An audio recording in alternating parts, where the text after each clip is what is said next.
नमस्कार दोस्तों, स्वागत है आप सबका भद्रा एस अकेडमी में। आज का डेट है 8 जुलाई 2022 एंड दिल्ली के करंट अफेयर्स के हमारे sources Assam Tribune and different other national dailies यहाँ पर होने वाले हैं। चलिए आगे बढ़ने से पहले let me tell you that downloading link जो रहेगा इस पीडीएफ का वो नीचे डिस्क्रिप्शन सेशन में लगा तो दिया जाएगा ही, बट अगर आपको एडमिशंस भी लेना है भद्रा एस अकेडमी में तो आप इन नंबर्स पे कांटेक्ट कर सकते हैं या फिर आप हमारे वेबसाइट में भी विजिट कर सकते हैं for any sort of more information regarding the same.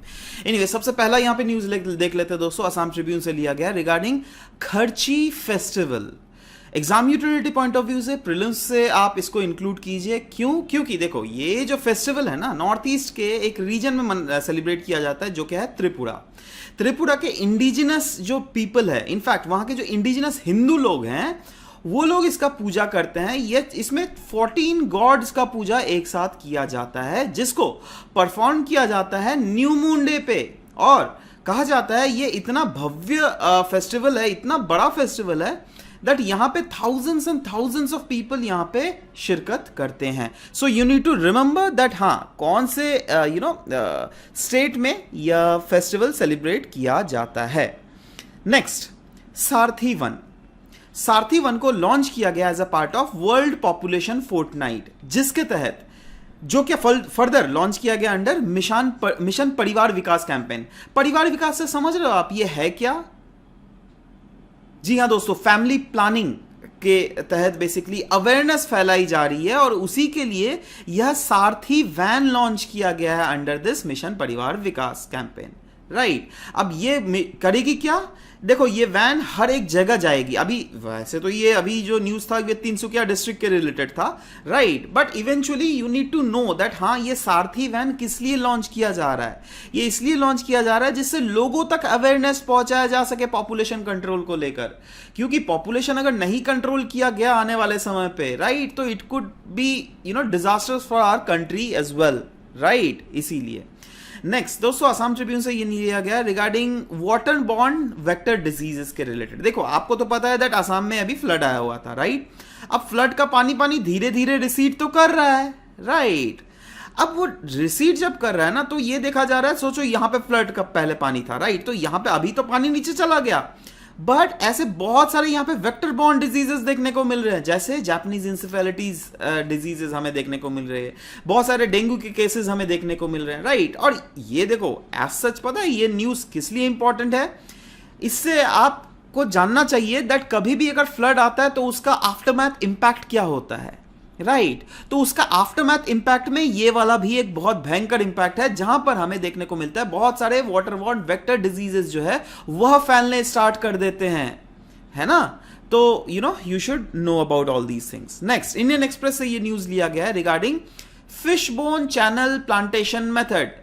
बहुत ज्यादा इंपॉर्टेंट है फिश। अगर सोचिए अभी मैं आपको यहां पे इन चीजों को डिस्कस ही नहीं कर रहा हूं नीचे में, दैट क्या मैं करवाने वाला हूं, सिर्फ और सिर्फ आप ये देखिए फिशबोन चैनल प्लांटेशन मेथड। इससे आपको क्या पता चल रहा है?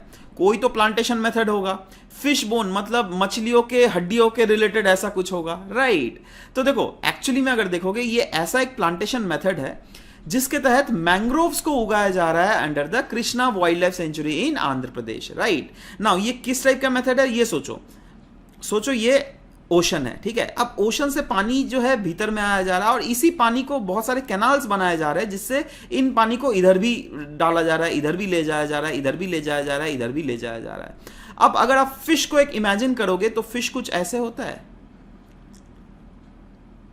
राइट, है ना। तो उसकी मछली कैसे होती है? हड्डी ऐसे ही ना कुछ होता है जी, हड्डी सब उसका होता है ना, है ना। तो इसी टाइप का देख लो हड्डी यहां पर भी आपको क्लियरली देखने को मिलेगा, ठीक है। So water from the creeks are being diverted into gaps in mangroves through fish bones shaped channels so that saline barren land become fertile to support planted mangrove species, right? Now ये जो technique है ये use किया जाता है to artificially inundate areas that do not regularly have tidal inundations. बहुत होता है ना उधर ओशन के आजू बाजू रीजन में जहां पे टाइड का पानी प्रॉपर्ली घुस नहीं पाता है। तो देखो पहले तो इन रीजन्स में भी नहीं घुस रहा था ना, इन रीजन्स में भी नहीं घुस रहा था ना, बट इस फिशबोन चैनल प्लांटेशन मेथड के थ्रू हम लोग चैनल बनाए जिसके थ्रू इस इधर रीजन में भी पानी लाया गया।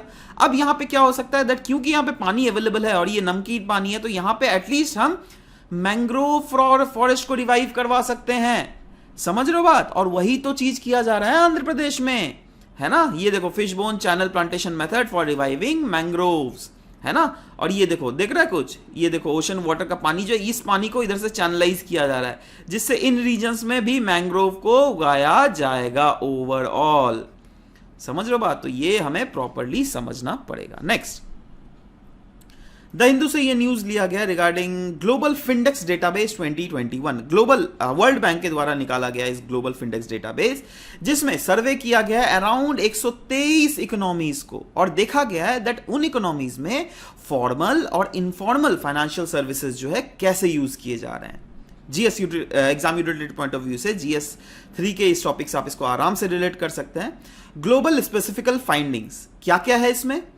अकाउंट ओनरशिप की अगर बात करें तो ग्लोबली 2021 में 76% of the adults had their account at bank और रेगुलेटेड इंस्टीट्यूशंस, जैसे क्रेडिट यूनियन, जैसे माइक्रो फाइनेंस इंस्टीट्यूशंस, या फिर mobile money service providers, right? यही नहीं, वुमेन एम्पावरमेंट की अगर बात करें तो mobile money has become an important enabler for financial inclusion.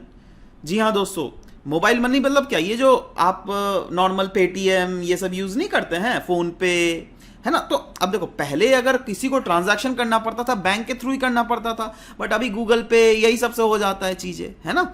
तो अनडाउटेडली इससे वुमेन एम्पावरमेंट भी हमें देखने को मिला है। Very good example is given in the case of India तो है ही, बट सब सहारन अफ्रीका में भी जो वुमेन का प्रोपोर्शन हुआ है ना, इंक्लूड जो हुई है in formal and informal financial services activities में, वो बहुत ज्यादा हमें देखने को मिला है, राइट? यही नहीं, high financial stress, that is बोला गया that despite promising growth in the account ownership and use, about half of the adults in developing countries are worried about the at least one area of financial stress, that is emergency fund for health। ये एक ऐसा reason है जहां पे अभी भी कहीं ना कहीं, क्योंकि देखो अल्टीमेटली फाइनेंशियली सिक्योर किसको कहा जाता है? जो कि हर रीजन में कोई टेंशन नहीं हो, एटलीस्ट फाइनेंशियल पर्सपेक्टिव में, राइट? बट यहां पे कुछ कुछ टेंशन हो ही जाता है। लो फाइनेंशियल लिटरेसी, दैट इज कहा जा रहा है अराउंड 2/3 ऑफ अनबैंक्ड एडल्ट जो है ना, they are said that if they open an account excluding mobile money at a financial institution, they could not use it without the help. That is clearly बोला गया है that around 2/3 of unbanked जो adult है ना, they said that if they open an account, अगर वो लोग account open करते हैं at financial institution, they cannot use it without the help of these mobile money, right? मतलब मोबाइल मनी कितना ज्यादा इंपॉर्टेंट हो गया, ये खुद आप सोचने की बात है। तो ये तो खैर वर्ल्ड का रिपोर्ट है ग्लोबल फिंडेक्स डेटाबेस को रिलेटेड, बट वहीं पर अगर इंडिया के स्पेसिफिक भी अगर हम लोग कुछ पास्ट डेटा से रिपोर्ट को एक्सट्रैक्ट करें तो हमें पता चलता है दैट लो एक्सेस है कहीं ना कहीं फॉर्मल बैंकिंग में इंडिया में। वो तो चलो बहुत अच्छा बात है दैट सरकार के द्वारा जनधन इनिशिएटिव लाया गया जिससे बहुत ज़्यादा फाइनेंशियल इंक्लूजन बढ़ा, बट तभी भी उतना ज़्यादा पेनिट्रेशन अभी भी बाकी है। आधार कहीं ना कहीं कंट्रीब्यूट किया है to the account ownership of about 80% of adults, जो कि पहले 2011 में अगर ये डेटा देख लीजिएगा मात्र 35% था। Drop in fraud and leakage cases, that is transactions from cash to biometric smart card has reduced leakages by 47% in pension payments। ये सब चीजें यहां पर बोली जा रही है। नेक्स्ट, लाइव मिंट से ये न्यूज लिया गया रिगार्डिंग मिका। मिका क्या है? Market in crypto assets. Now recently European union parliament ने एग्री किया है एक नया लॉ मार्केट, जो क्या बोला जा रहा है the market in crypto asset, that is MiCA, जिससे वो रेगुलेट करना चाहती है यूरोपियन यूनियन क्रिप्टो करेंसीज को। GS2 के इस एस्पेक्ट से आप इस टॉपिक को रिलेट कर सकते हैं। नाउ ये क्यों अचानक से EU का दिमाग ऐसे मतलब वो लोग अचानक से कॉशियस क्यों हो गए? क्योंकि देखो रिसेंटली अगर आप क्रिप्टो से रिलेटेड हो तो आपको पता होना चाहिए दैट एक स्टेबल कॉइन है टेरा लूना के रिलेटेड, राइट? और उसके रिलेटेड एक डॉलर बैक्ड भी स्टेबल कॉइन था। टेरा लूना तो गिरा ही, बट उसके साथ ये डॉलर बैक्ड जो स्टेबल कॉइन है वो भी बहुत ज्यादा गिर गया। डॉलर का रेट कितना है? एक्चुअली में 70 रुपए है, बट अभी पता है ये कितने रुपए में ट्रेड कर रहा है? 4 से 5 रुपए में ट्रेड कर रहा है।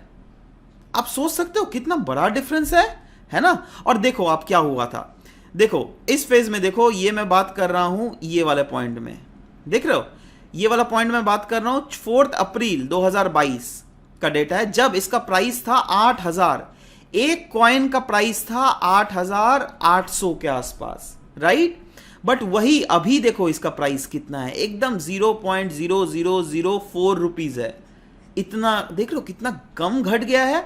आप समझ रहे हो दैट क्रिप्टो मार्केट जब क्रैश करता है तब क्या होता है, आपको क्लियरली यहां पे दिख भी रहा है। इसीलिए ना बोला जाता है दैट क्रिप्टो काफी ज्यादा अनस्टेबल चीज क्यों होती है ना। इस चीज को जब ऐसा क्रैश होता हुआ देखा ना, तब यूरोपियन यूनियन ने सोचा दैट नहीं भाई, इसमें थोड़ा प्रॉपर कानून लाना पड़ेगा। इसलिए the market in crypto assets, MiCA नाम का कानून लाया गया। इट जो क्या सीख करता है टू एड्रेस कंसर्न्स जैसे money laundering, protection of consumers, investors, accountability of crypto firms, stable coins और environmental footprint of crypto mining. ये सारे एरिनाज में ये फोकस करता है।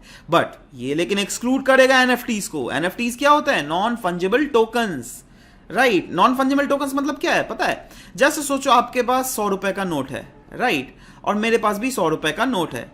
तो मैं बोलूंगा चल भाई मैं आपका अपना वाला 100 रुपए नोट देता हूं, आप अपना वाला मेरे को दे दो। तो हाँ ठीक है, that is fungible absolutely, that हाँ जो चीज को आप दे सकते हैं ले सकते हैं दैट इज फंजिबल। बट आप सोच लो वहीं पर आपके पास एक 100 रुपए का नोट है जिसमें शाहरुख खान का ऑटोग्राफ है, राइट? नाउ अभी मैं बोलूं तो देखो मैं अपना 100 रुपए आपको दे रहा हूं, आप अपना 100 रुपया दो, तो क्या आप दोगे? नहीं, राइट?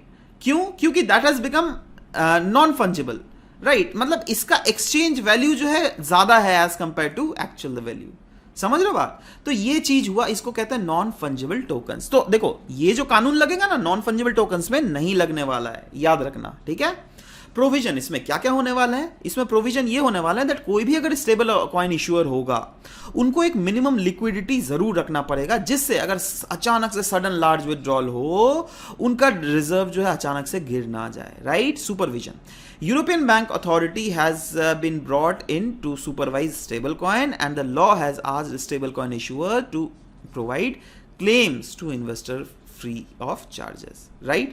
यही नहीं, कैपिंग करना पड़ेगा। दैट इज बोला जा रहा है लार्ज कॉइन्स जिसका which are used as means of payment, they will be capped at 200 million worth of transaction per day, ठीक है? तो ये कैपिंग लगा दिया गया है। And public register, MiCA basically require करता है दैट यूरोपियन जो बैंक अथॉरिटी है, right? So they should maintain public register भी, है ना, of non compliant crypto asset service providers, और वो डेटा अल्टीमेटली यूरोपियन यूनियन लेगी। यही नहीं, मैंडेटरी होना पड़ेगा कोई भी क्रिप्टो करेंसीज को दैट उनको अपना इन्वायरमेंटल फुटप्रिंट प्रॉपरली देना पड़ेगा। दैट इज इन्वायरमेंटल फुटप्रिंट, जैसे सोचो हम लोग एक्सट्रैक्ट करते हैं, एक क्रिप्टो कॉइन का बात बोल रहा हूँ, बिटकॉइन, सुना है आपने इसका नाम? सबने सुना होगा, राइट? और एक दूसरा क्रिप्टो करेंसी का नाम ले रहा हूं, जैसे ले लो आप मतलब मुझे उतना तो याद नहीं है, बट हाँ एक बिटकॉइन तो याद है। अब बिटकॉइन को एक्सट्रैक्ट कीजिएगा तो बहुत ज्यादा उसको माइन करना पड़ेगा, माइन करने के लिए बहुत ज्यादा इलेक्ट्रिसिटी खर्चा होता है, राइट? तो this is not eco friendly. But वहीं पर ऐसे बहुत सारे बिटकॉइंस है जिनको आप माइंस करने के लिए इलेक्ट्रिसिटी की जरूरत नहीं पड़ती, है ना? तो they are eco friendly in nature. समझ रहे हो बात? इको फ्रेंडली क्या होता है, राइट? तो अब इंडियन रेगुलेशन में क्या बोला जा रहा है that through tax India levied 30% of the tax income, मतलब सॉरी ये वाला पहले डिस्कस करता हूं, दैट मैंडेटरी होना पड़ेगा इन्वायरमेंटल फुटप्रिंट डिक्लेयर करना। दैट इज हर एक क्रिप्टो करेंसी को बोलना पड़ेगा दैट देखो हम जो मेरा जो बिटकॉइन या फिर मेरा जो क्रिप्टो को आप माइन कर रहे हो उसमें कितना ज्यादा इन्वायरमेंट पे नुकसान पहुंच रहा है। मतलब you can not green wash it, आप इसको ग्रीन लेवल नहीं कर सकते दैट ना भाई ये तो इको फ्रेंडली है, बट एक्चुअली में अगर देखो this is not eco friendly extraction, right? तो ये सब चीजें आपको प्रॉपर्ली मेंशन करनी पड़ेगी। इंडिया के रेगुलेशन के बारे में अगर बात करें तो देखो अभी भी अगर देखोगे टेक्निकली रिसेंटली ही रेगुलेशंस लाया गया है दैट 30% टैक्स जो है इनकम में लिया जाएगा। जैसे सोचो आपने अगर 100 रुपया लगाया, राइट, और वो 100 रुपया बन गया 10,000 रुपए, है ना? तो 10,000 रुपए में 30% दैट इज 3,000 रुपए तो सरकार ही आपसे ले लेगी, 3,000 रुपए, और मात्र आपको 7,000 रुपए ही मिलेगा। समझ रहे हो? और साथ ही साथ 1% टैक्स डिडक्शन होगा जब भी आप पैसे को एक्सट्रैक्ट करोगे।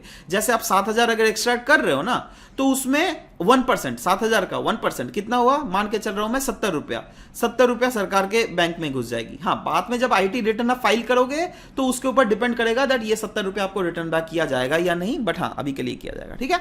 Next is wait and watch, that is Indian regulators अभी भी वेट कर रही है यूएस में कोई कानून लाने को। यूएस में जो भी कानून आएगा उसके बेसिस पे फिर इंडियन गवर्नमेंट भी डिसाइड करेगी दैट फर्दर इसमें कैसे रेगुलेट किया जा सकता है, ठीक है? नेक्स्ट कास्ट सेंसस के रिलेटेड हम लोग बात कर रहे हैं। कहीं ना कहीं डिमांड हमें दुनिया भर में देखने को मिल रहा है over the caste census to इनुमरेट socio economically backward classes and OBCs. Exam utility point of view से GS2 के इस टॉपिक से आप इसको आराम से रिलेट कर सकते हो। इंडियन एक्सप्रेस से ये न्यूज लिया गया। बहुत सारे ऐसे पार्टीज है जो क्या पुश कर रही है दैट नेशन वाइड एक कास्ट सेंसस होना चाहिए, जिससे हमें पता चल सके that socio economic backward classes और ओबीसी की संख्या कितनी है, right. Caste based parties argue क्या करती है that although the Mandal commission estimated OBC population at 52%, in the absence of reliable data backward classes are losing out on welfare schemes and programs, जो क्या उनके लिए बनाया गया है, राइट। यही नहीं, डेकेनियल सेंसस की अगर बात करें तो it is conducted by census commissioner of India under the census of India act of 1948, और state does not have the power to conduct a census. जी हाँ, स्टेट का power as such census conduct करने के लिए नहीं हो सकता, राइट, क्योंकि अल्टीमेटली ये पावर जो है ना सेंट्रल गवर्नमेंट के पास है। यही तो मैंने बोला, देखो ना, डेकेनियल सेंसस मतलब 10 साल में जो सेंसस कैरी आउट किया जाता है ना, वो सेंसस ऑफ इंडिया एक्ट के तहत, जिसके अंदर सेंसस कमिश्नर ऑफ इंडिया जो है रेगुलेट करती है।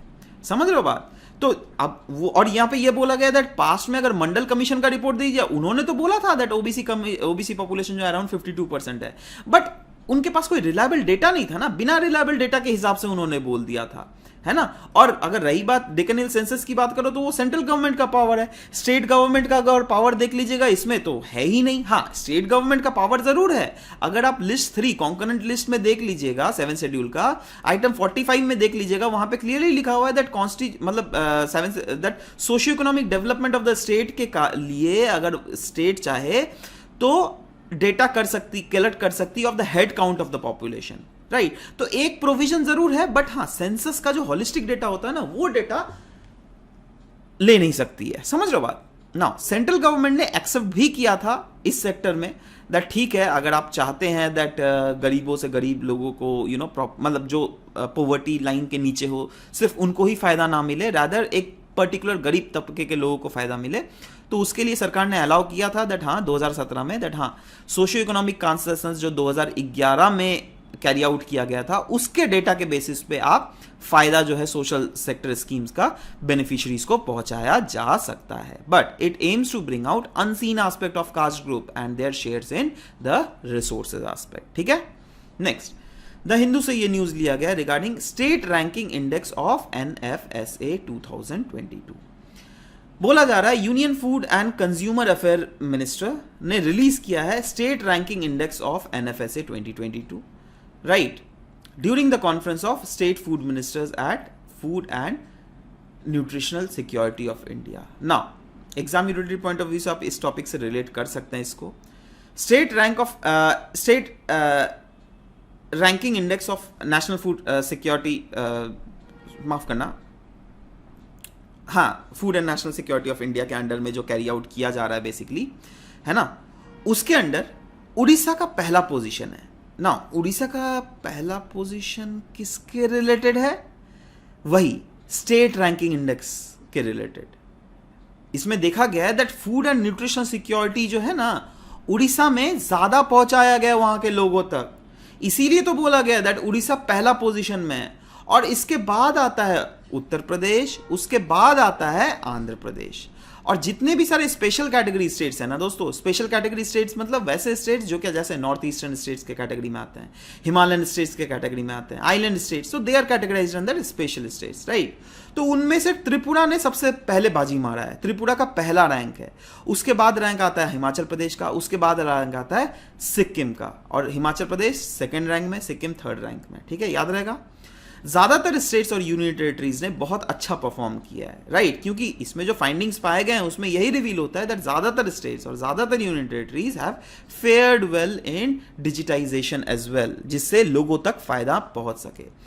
बट कुछ कुछ रीजन्स ऐसे हैं जहां पर अभी भी इंप्रूवमेंट की बहुत ज्यादा जरूरत है। जैसे बोला गया, स्टेट्स और यूनियन टेरिटरीज जो है they have to improve their information performance in few states, जैसे एक्सरसाइजेज, ऑपरेशनलाइजिंग, तो इन सेक्टर्स में उनको काम करना पड़ेगा। वैसे इस इंडेक्स का सिग्निफिकेंस क्या है, आप खुद सोचो ना, दैट अगर ये इंडेक्स लाया जा रहा है दैट कोई भी स्टेट अपने राज्य में कैसे फूड सिक्योरिटी इंश्योर कर रही है, तो क्या हम बोल सकते हैं दैट हाँ इससे जो प्रॉपरली हमारा नेशनल मिशन है उसका इम्प्लीमेंटेशन देखने को मिलेगा, दैट हाँ कितना ज्यादा इफेक्टिवली वो इम्प्लीमेंट हो रहा है, right, that public distribution system के तहत कितना प्रॉपरली कितना अमाउंट ऑफ राशन जो है वो एक्चुअली में पहुंच पा रहा है।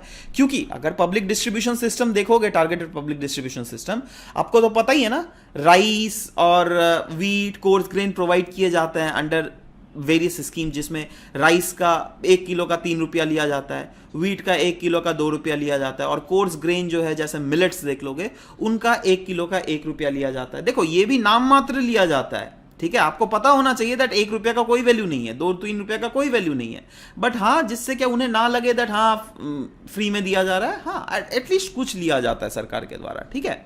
तो वही चीज बोला जा रहा है दैट ये इंडेक्स से निकाला जाएगा ना, तो इससे हमें पता चल जाएगा दैट हाँ कौन सा रीजन बेहतर काम कर रही है, इसका मतलब शायद वहां पर इंप्लीमेंटेशन प्रॉपर होगा, राइट, यही नहीं, it will lead to healthy competition as well, जैसे ranking will lead to healthy competition among the states under the national food security act, right. तो ये सब चीज यहां पे बोला गया। नेक्स्ट, लाइव मिनट से ये न्यूज लिया गया रिगार्डिंग डिजिटल इंडिया वीक। कहा जा रहा है 7 years since the launch of digital India 2015, digital India week जो है it is being celebrated for emphasizing the digital first economy. GS2 के इस टॉपिक से रिलेट कर सकते हैं। डिजिटल इंडिया प्रोग्राम, इसको लॉन्च किया गया था to transform the country into a digitally empowered society और एक नॉलेज इकोनॉमी। यही नहीं, measures taken to link individual to the country's digital economy. क्या क्या लिए गए अभी तक, पास्ट से, मैं 2014 से ही बात कर रहा हूं, जब डिजिटल रिवॉल्यूशन आने का स्टार्ट हुआ था 2015, 14-15, तब से अगर देख लीजिएगा जनधन आधार मोबाइल इनिशिएटिव, जिसको हम लोग जैम इनिशिएटिव कहते हैं, जिससे डिजिटल आइडेंटिटीज प्रोवाइड किया जाता है two billion of Indian citizens, जो कि किया भी गया है एब्सोल्युटली। यही नहीं, यूपीआई ने तो पूरा एकदम दुनिया को क्या बोल सकते हैं, चेंज ही करके रख दिया इन्होंने, मतलब इंडिया का फाइनेंशियल सिस्टम को, राइट, जिसमें एक्सेस दिया जाता है to the country's banking system for millions of Indians who were earlier excluded from the formal economy. यही नहीं, व्हाट्सएप की अगर बात करें तो it sees itself as an India's digital ally. जी हाँ दोस्तों, व्हाट्सएप को डिजिटल एलाई इसलिए माना जाता है क्योंकि व्हाट्सएप के थ्रू ना बहुत कुछ मतलब फाइनेंशियल ट्रांजैक्शन इजी हो गए हैं। अभी आप देख लीजिएगा व्हाट्सएप के थ्रू आप पैसे भी भेज सकते हो, है ना, बहुत मोबाइल में इनेबल हो चुका है, राइट। यही नहीं, व्हाट्सएप ने खुद भी अपने बहुत सारे प्लेटफॉर्म लॉन्च किए, जैसे पैंडेमिक के दौरान इन्होंने सेवा प्लेटफॉर्म लॉन्च किया था, सेल्फ एम्प्लॉयड वुमेन एसोसिएशन। इसमें क्या होता है, सोचो कोई एसएचजीज है या फिर कोई सेल्फ एम्प्लॉयड वुमेन एसोसिएशन है, उनके पास गई, उनको सिखाया दैट देखो आप कैसे व्हाट्सएप बिजनेस को एक्सेस कर सकते हो, इससे आप अपना बिजनेस को बढ़ा सकते हो, right. Women farmers in Kashmir used WhatsApp business to create alternative supply chain. यही नहीं, connect with customers in Gujarat, thousands of kilograms of apples and cherries जिससे बेचे गए हैं, मतलब ओवरऑल ट्रेड किए गए हैं, राइट। यही नहीं, डिजिटाइजेशन ऑफ बिजनेस, जैसे मैंने पहले ही बोला, एमएसएमईज, हमारे देश में आपको पता है दैट एमएसएमईज का कितना इंपॉर्टेंट रोल है, कितना एक मेजर सेक्टर ऑफ इकोनॉमी है एमएसएमई, राइट। तो अराउंड बोला जा रहा है अबाउट 1/3 ऑफ द कंट्री का जीडीपी जो है यह इसी सेक्टर से आता है। और व्हाट्सएप फॉर बिजनेस ऐप जो है ना, इसने इस सेक्टर को बहुत ही ज्यादा हेल्प किया है। अगर क्लाइंट बेस या फिर रेवेन्यू स्ट्रीम से देख लीजिएगा, बहुत ही ज्यादा स्मूदन हो गया ट्रांजैक्शंस, राइट। यही नहीं, पेमेंट एंड फाइनेंशियल इंक्लूजन की अगर सेक्टर में बात करें तो adoption of digital payment on UPI has fast forwarded the pace of financial literacy. Of course, शायद कोविड अगर नहीं आता ना तो ये फाइनेंशियल लिटरेसी पता है धीरे धीरे आता, बट कोविड ने ना एक ऐसा सिचुएशन क्रिएट कर दिया जहां पर भैया कोई ऑप्शन ही नहीं है आपको, है ना, लोगों से मिल नहीं सकते हैं, बट आपको तभी भी एक रीजन से दूसरे रीजन पैसे ट्रांसफर करना है। So how will you do that, right. तो उस सेक्टर में कहीं ना कहीं ऑफ कोर्स यूपीआई बहुत काम आया, और यूपीआई अगर लोग यूज करेंगे तो कहीं ना कहीं तो फाइनेंशियली लिटरेट हो ही रहे ना भाई मेरे, है ना। नेक्स्ट, इंडियन एक्सप्रेस से न्यूज लिया गया रिगार्डिंग आईटी एक्ट का सेक्शन 69A, जो कि बहुत ज्यादा अभी न्यूज में है। क्यों? क्योंकि ट्विटर ने जो है ना सरकार के खिलाफ कुछ लीगल एक्शन लिया है। आप बोलिएगा अरे भाई इतना कैसे हिम्मत हो गया ट्विटर को सरकार के खिलाफ लीगल एक्शन लेने। पहले तो बतलाता हूं दैट हाँ, ये IT act of section 69A क्यों न्यूज में था, क्योंकि देखो इंफॉर्मेशन टेक्नोलॉजी एक्ट का 69A इंपावर करता है सेंटर को। द सेंटर अगर चाहे तो सोशल मीडिया इंटरमीडिएटरीज होते हैं ना, जैसे फेसबुक, जैसे ट्विटर, तो उसमें कोई भी कंटेंट को ब्लॉक कर सकता है, राइट। अब देखो ब्लॉकिंग जो कर सकता है ना, कुछ कुछ कंडीशंस के लिए ही वो कर सकता है, वो कंडीशंस प्रॉपरली सरकार ने ही दी हैं, जैसे डिफेंस ऑफ इंडिया के रिलेटेड अगर वो कोई चीज हो रहा है तो, या फिर अगर स्टेट का सिक्योरिटी अगर खतरे में है, या फिर friendly relations of with foreign states ये चीज अगर खतरे में है, या फिर पब्लिक ऑर्डर, या फिर for preventing incitement of commission of any cognizable offence जो कि related to above all these sectors. तो ये सब सेक्टर्स के केसेस में बेसिकली हम ये रेगुलेशंस करते हैं। इसका प्रोसेस है, वो प्रोसेस क्या है, एनी रिक्वेस्ट जो कि मेड किए जा रहे हैं by the government it is sent to the review committee which is then issues these directions. Blocking order issues under this act is confidential in nature, मतलब किसी को बोला नहीं जाता है। बट सवाल होता है ट्विटर ने इसको लॉ सूट फाइल क्यों किया है? क्योंकि ट्विटर ने क्लेम किया है that many of the blocking orders are procedurally and substantially deficient under section 69A of the act, जिसके तहत not giving prior notice to users before taking down content posted by them, है ना। मतलब ये सब बोला जा रहा है ट्विटर के द्वारा दैट देखो हम लोगों ने सरकार से पूछा दैट भाई बताइए, चलिए ठीक है आपने डाउन तो मार दिया है ना उस कंटेंट को, बट उसका रीजन क्या है, क्या उसका रीजन, आपने जो ये रीजंस मेंशन किए हैं इस रीजंस में आते हैं। तो ट्विटर का ये कहना है दैट सरकार जो है इसको जस्टिफाई नहीं कर पा रही है एक बहुत सारे स्टांसेस में। अब अगर आप इसको जस्टिफाई नहीं कर रहे हो तो कहीं ना कहीं ये तो वायलेशन है ना राइट टू फ्री स्पीच का, है ना। तो ये चीज बेसिकली ट्विटर को नहीं भा रही है, इसलिए एक लॉ सूट फाइल किया गया। तो देखिए फ्यूचर में क्या होता है। एनीवेज गाइस, अब हम लोग देख लेते हैं एमसीक्यूज। कल के क्वेश्चंस की अगर एमसीक्यूज की बात करें तो पहला क्वेश्चन था सैंड बैटरी को रिलेटेड, राइट। दो स्टेटमेंट दिए गए थे जिसमें दोनों के दोनों स्टेटमेंट बिल्कुल सही थे, right. Sand battery is very effective medium for storing heat and losses little over time, ठीक है। Which of the statement given is or above is or correct? तो of course C was a correct answer. Next is Shimla agreement के related देख लीजिएगा, तो D was a correct answer. ये blueprint था of good neighbouring relation between India and Pakistan. Next is Nairobi flies की अगर बात करें तो नैरोबी मतलब ईस्ट अफ्रीका में आता है, तो वेस्ट अफ्रीका कहाँ से होगा भाई, ये तो पहले ही काट दो। तो वन अगर हटाओगे तो ए ऑप्शन हट गया, डी ऑप्शन हट गया, राइट। बचता है तीन, तो इसका आंसर होगा ही जो हो जाए, राइट। बट दो वाला आंसर है क्या नहीं। तो these insects don't bite and release a substance called pederin when disturbed, right. तो देखो एज सच ये न्यूज में हम लोगों ने नहीं डिस्कस किया था, बट इस टाइप के देखो कि बहुत जनरलिस्टिक स्टेटमेंट लग रहा है ये, ठीक है, दैट हाँ एज सच ये हो सकता है। तो उस सेक्टर में भी अगर आप मारोगे तो B will be the correct answer, right. तो इसलिए B is the correct answer of this question, right. तो करेक्ट सीक्वेंस अगर देख लीजिएगा C D B, right, C D और बी होगा। तो एक बार देख लीजिएगा आप लोगों ने कितने लोगों ने आंसर यहाँ पे सही किया है, मैंने स्क्रीनशॉट लेना भूल गया है। एनीवेज कोई बात नहीं, आज का क्वेश्चन देख लेते हैं। Consider the following statement regarding global Findex database 2021। World bank releases the same and it surveys how people in economies usually use formals and informal financial services जैसे card, ATMs, mobile phones and the internet. कौन सा statement इसमें सही है, one only, two only, both, one and two, neither one not two. Next, recently which government agreed upon a new law market in crypto asset that is MiCA to regulate cryptocurrencies? United Kingdoms, European Union, India या फिर United States of America? Next, consider the following statement regarding section 69A of Information Technology Act. The center can issue blocking orders to social media intermediaries under which of the above following condition? Friendly relation with foreign states, defense of India, public order. Which of the statement given above is all correct? 1 and 2 only, 2 and 3 only, 3 only, 1, 2 and 3 only. ठीक है, तो आपको बदलाना है that कौन सा यहाँ पर सही है। नीचे कमेंट सेक्शन में we will be waiting for your answers to come up, ठीक है। So anyways guys, this was all about the discussion for today's class. Will be meeting in next session. Till then bye bye, take care and thank you for listening to the whole video. Thank you very much guys.